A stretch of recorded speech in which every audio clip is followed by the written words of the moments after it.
5 study tips जिसको हर एक topper follow करता है। आज तक मैंने जितने भी स्टूडेंट्स का इंटरव्यू लिया है, हर एक स्टूडेंट की मुंह से ये 5 टिप्स के बारे में सुना गया है दोस्तों। तो कुल मिला के ये ऐसी स्टडी टिप्स है जो वाकई बहुत ही जबरदस्त काम करती है, जो हर एक स्टूडेंट के लिए इक्वल रहती है दोस्तों। आज के इस सेशन को पूरा लास्ट तक देखिएगा। अगर आपने वीडियो क्लिक कर दिया है तो लास्ट तक इसकी 5वीं टिप्स को जरूर सीख कर जाइएगा दोस्तों। और लास्ट में मैं आपको एक बोनस टिप्स भी दूंगा जो आपके लिए बहुत ही ज्यादा फ्रूटफुल साबित होगी। तो एक एक करके इन 5 के बारे में हम जानेंगे। सबसे पहली जो टिप्स है वो है फॉलो दी एलआरपी फॉर्मूला। यानी एलआरपी फॉर्मूला को आपको फॉलो करना पड़ेगा अगर आप भी टॉपर्स की लिस्ट में आना चाहते हैं। अब ये एलआरपी फॉर्मूला होता क्या है? तो एलआरपी में एल मतलब learn, R means revise and P means practice. Learn, revise and practice. जब कभी भी आप कुछ भी पढ़े तो सबसे पहले आप अपने लर्निंग पर यानी उस नई चीज को सीखने पे जरूर फोकस करें। आप कॉन्सेप्ट्स को अंडरस्टैंड करें। आप यहां पर चीजों को अंडरस्टैंड करने पे चाहे तो आप उसको नेमोनिक्स टेक्निक के थ्रू आप समझें, चाहे आप उसको विजुअलाइज करें, इमेजेस के फॉर्म में आप उसको समझें, लेकिन चीजों को सबसे पहले समझना बहुत ज्यादा जरूरी है। बहुत बार स्टूडेंट्स क्लासरूम वगैरह में जो पढ़ाई करते हैं वो हेजिटेशन या सामने वाला क्या सोचेगा इसके चक्कर में अपने डाउट्स नहीं पूछ पाते, जिसकी वजह से एलआरपी फॉर्मूला का पहला एल उनका वीक रह जाता है। और जब एल ही वीक है तो वो क्या प्रैक्टिस करेंगे और क्या रिवाइज करेंगे। इसलिए हमेशा याद रखिए, जब तक किसी टॉपिक को 100% आप ना लर्न कर ले, आप आगे आपको बढ़ना ही नहीं है। जब आप उसको लर्न कर ले तो दूसरे नंबर पे आता है आपका रिवाइज। आप उसका रिवीजन जरूर करें। रिवीजन के लिए प्यारे बच्चों आप जो है सबसे पहला रिवीजन होना चाहिए 24 घंटे के अंदर यानी एक दिन में। फिर आप इसको इंक्रीजिंग वे में लेके जाएं। जैसे पहला रिवीजन एक दिन में हो, दूसरा रिवीजन 3 दिन में हो, तीसरा रिवीजन 6 दिन में हो, चौथा रिवीजन 10 दिन में हो। इस तरीके से लगभग 4 से 5 रिवीजन तो आपके बैक टू बैक प्लान होनी चाहिए जो 1 महीने के अंदर हो जाने चाहिए। फिर आप मंथली रिवीजन कंटिन्यू रख सकते हैं। और तीसरे नंबर पे आपका प्रैक्टिस। आप जो कुछ भी पढ़े सॉल्व करें, आप प्रीवियस ईयर के पेपर्स, मॉक टेस्ट लगाएं, टॉपिक वाइज प्रैक्टिस करें, लेकिन प्रैक्टिस करें जरूर। बहुत सारे स्टूडेंट्स को एक बार कॉन्सेप्ट आ गया तो उन्हें लगता है कि उनके साथ जिंदगी भर रहने वाला है। मेरे दोस्तों, किसी भी इंसान से अगर आप रेगुलर बात ना करें तो वो इंसान का नाम तक भूल जाता है, अगर आप उसे 1-2 बार ही मिले हो तो यहां पर भी तो आप एक शुरुआत में ही 1-2 बार ही तो मिले, इसलिए उसकी प्रैक्टिस भी जरूरी है। तो पहला जो हर एक टॉपर फॉलो करता है वो है एलआरपी फॉर्मूला। सेकेंड नंबर पे आता है आपका use active recall and spaced repetition. अभी जिसके बारे में मैंने आपको बताया, ये दूसरा पॉइंट क्या है इसमें? पहला है कि test yourself instead of just reading. बहुत बार क्या होता है, आपने देखा होगा कि जैसे जो बुक्स वगैरह आती है उसमें पहले कॉन्सेप्ट्स पढ़ाए जाते हैं, कॉन्सेप्ट के बारे में चीजें लिखी होती है और लास्ट में उन्हीं कॉन्सेप्ट पर बेस्ड क्वेश्चंस होते हैं।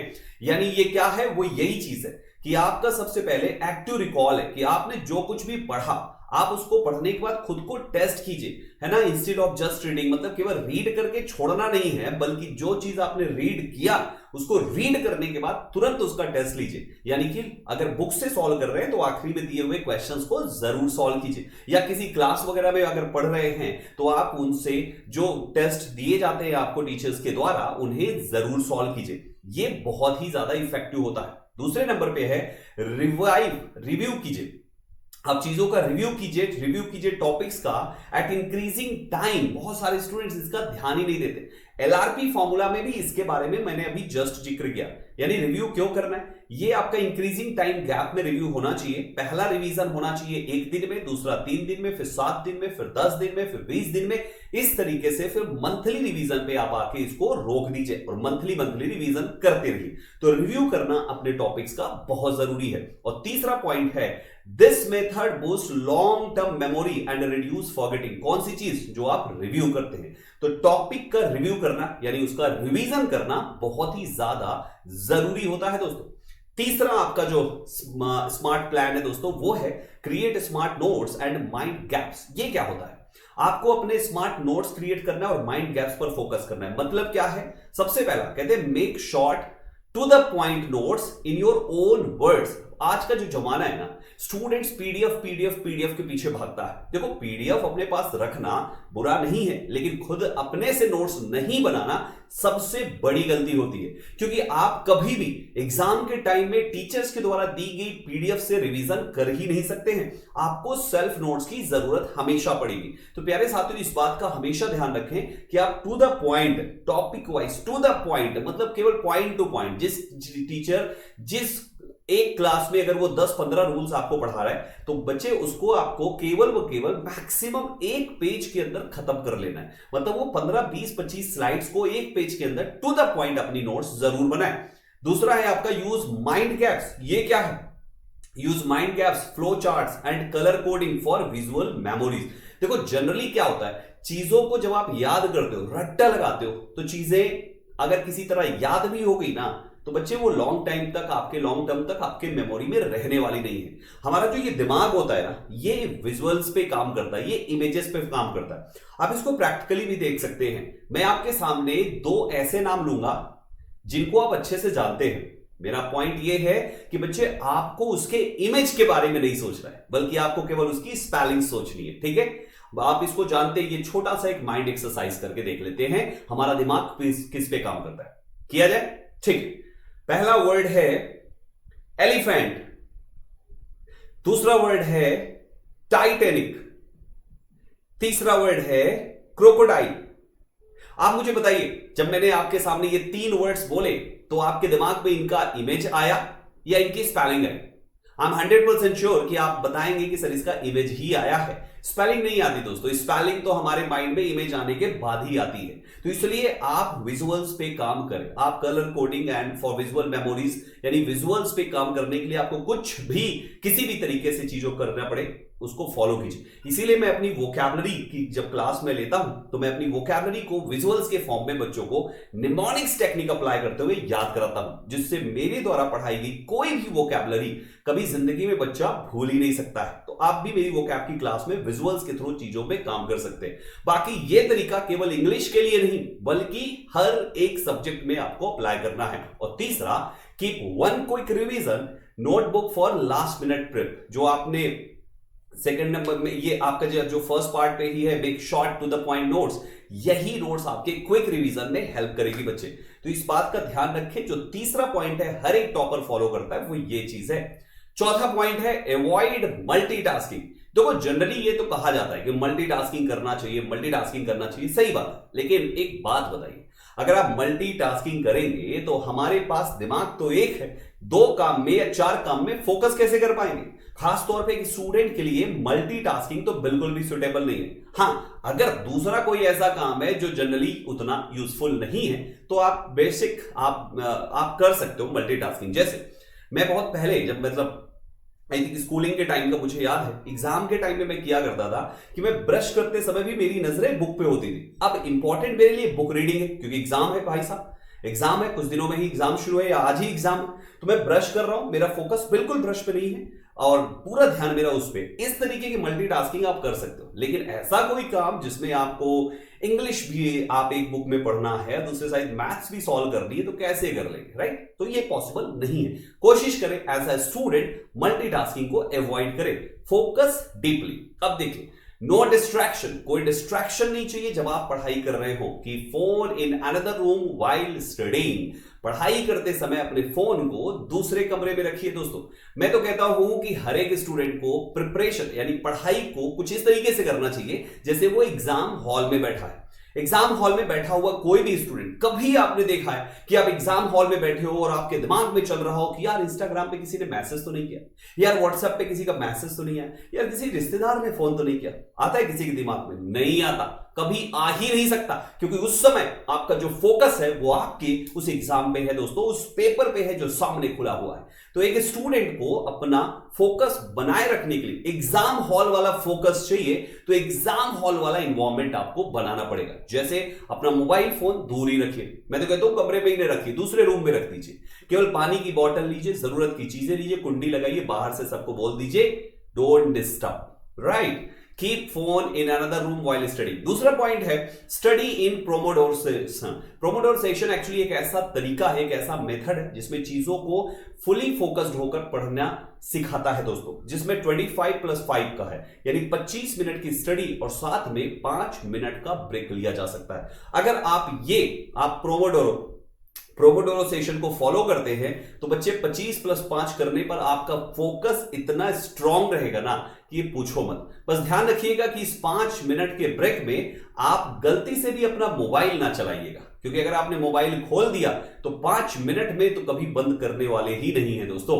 सो इस वजह से 25+5 इस प्लानिंग को आप फॉलो कीजिए, इस सेशन को आप प्रोमोडोरो सेशन को फॉलो कीजिए, जिसमें इस 5 मिनट में आप पानी पीने के लिए उठ सकते हैं, आप थोड़ा सा वॉक करने के लिए उठ सकते हैं, आप बालकनी में खड़े होने के लिए उठ सकते हैं, कुछ खाने के लिए उठ सकते हैं, यानी इस 5 मिनट को कुछ इन चीजों में दें। और बहुत काफी टाइम हो गया पढ़ते पढ़ते और आप थक गए हैं तो 5 मिनट का शॉर्ट नैप आप ले सकते हैं, जो कि उसी टेबल पे होना चाहिए कुछ इस तरीके से।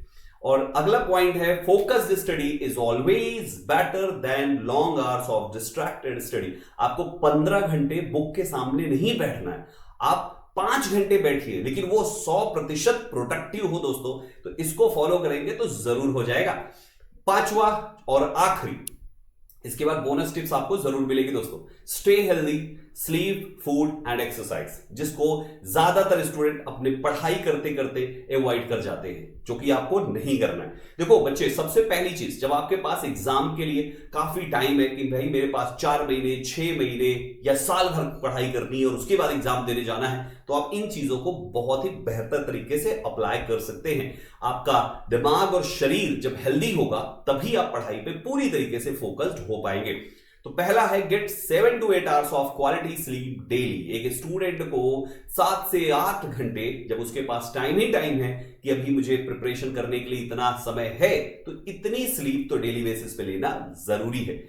कभी कभी जब एग्जाम टाइम बहुत कम होता है कि 1 हफ्ते बचे हैं, 10 दिन बचे हुए हैं और एग्जाम है, तो स्टूडेंट्स थोड़ा सा इस समय को जो 7 से 8 घंटे है उसको 4 से 5 घंटे पे लेके चले जाते हैं, और एग्जाम टाइम में वो बिल्कुल भी बुरा नहीं है।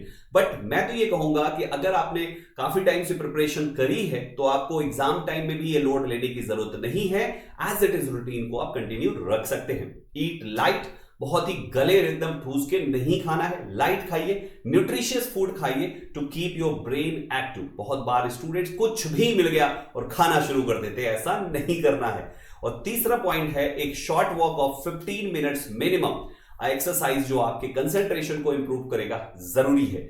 तो आप कोशिश करें डेली बेसिस पे morning walk and evening walk, अगर ये दोनों को आप मैनेज कर सकते हैं तो बहुत अच्छा। अगर इवनिंग नहीं कर सकते तो मॉर्निंग वॉक जरूर रखिए, और मॉर्निंग में नहीं कर सकते तो इवनिंग वॉक जरूर रखिए।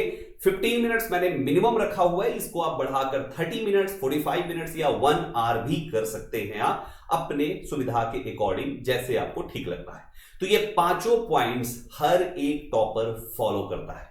अब आज का आपके लिए बोनस टिप्स दोस्तों। बोनस टिप है keep reminding yourself of your goal and reason for studying, जो कि बहुत ही ज्यादा जरूरी है। अगर आप स्टडी कर रहे हो तो उसके पीछे कोई ना कोई गोल होगा ना, जिसको आप अचीव करना चाहते हो। उस गोल को अपने आप को बताते रहिए, क्योंकि अगर आप अपना गोल भूल कर तैयारी करेंगे तो कभी ना कभी लगेगा कि आखिर आप भाग क्यों रहे हैं।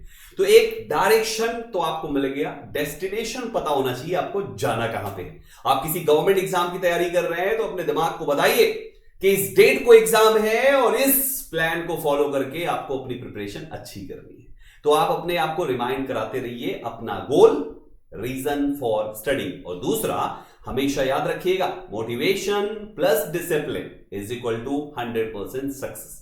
जब आपको आपका गोल क्लियर रहेगा ना, तो that will be your motivation, और जो रूटीन आपने फॉलो किया दैट्स योर डिसिप्लिन। और इन दोनों चीजों को अगर आपने मिला के रखा ना, trust me, your first attempt will be was rank holder. आप एक रैंक होल्डर वाले स्टूडेंट की कैटेगरी में अपने आप को पाएंगे दोस्तों। तो ये है आपकी सक्सेस का रामबाण इलाज। उम्मीद करता हूं आप इसे फॉलो जरूर करेंगे दोस्तों। मेरा नाम है संदीप केसरवानी, शुरुआत में नहीं बताया, अभी बता रहा हूं दोस्तों। मेरा नाम है Sandeep Kesarwani, faculty of English since 2011। काफी सालों से दोस्तों मैं बच्चों को इंग्लिश पढ़ा रहा हूं और इंग्लिश को आसान बनाना मेरा काम है। मेरे YouTube चैनल पे मैंने बहुत सारी क्लासेस दी हैं। इस तरीके की टिप्स वाली क्लासेस हम आपके लिए यहाँ पे हमेशा लाते रहेंगे। इसलिए Sandeep Kesarwani English YouTube channel को सब्सक्राइब कर लीजिए और इस वीडियो को एटलीस्ट अपने किसी एक फ्रेंड के पास शेयर जरूर कर दीजिए। अगर आपको इंग्लिश पढ़नी है तो हमारा ऐप है Sandeep academy exam prep app. इस ऐप को डाउनलोड कीजिए, आपको बहुत सारी क्लासेस यहां पे मिलेंगी। कोई भी एग्जाम हो आपको हमारे यहां पर सारी क्लासेस मिल जाएगी। जाइए एक बार ये सारे ऑप्शंस को एक बार चेक कर डालिए। आपके काम के बहुत चीजें यहां पर अवेलेबल है जो कि फ्री ऑफ कॉस्ट भी है बच्चे। साथ ही ये हमारा टेलीग्राम है, इसको जरूर फॉलो कीजिएगा फ्री पीडीएफ के लिए, और बाकी सोशल मीडिया पे मुझे फॉलो कर लीजिए साथ ही। ये वीडियो अगर अच्छी लगी तो लाइक कर दीजिएगा, एटलीस्ट अपने एक फ्रेंड के पास शेयर जरूर कीजिएगा ताकि उनकी हेल्प हो सके टॉपर की ये 5 स्ट्रेटजीज को सीखने में। दोस्तों कमेंट में अगर आपके कुछ सुझाव हैं या कोई टॉपिक पे आप वीडियो चाहते हैं तो हमें कमेंट में जरूर बताइए साथियों। बाकी चैनल को सब्सक्राइब कर लीजिए आगे की वीडियोस पाने के लिए। मेहनत से पढ़िए, कामयाबी आपके कदम जरूर चूमेगी दोस्तों। ऑल द बेस्ट गाइस, जय हिंद।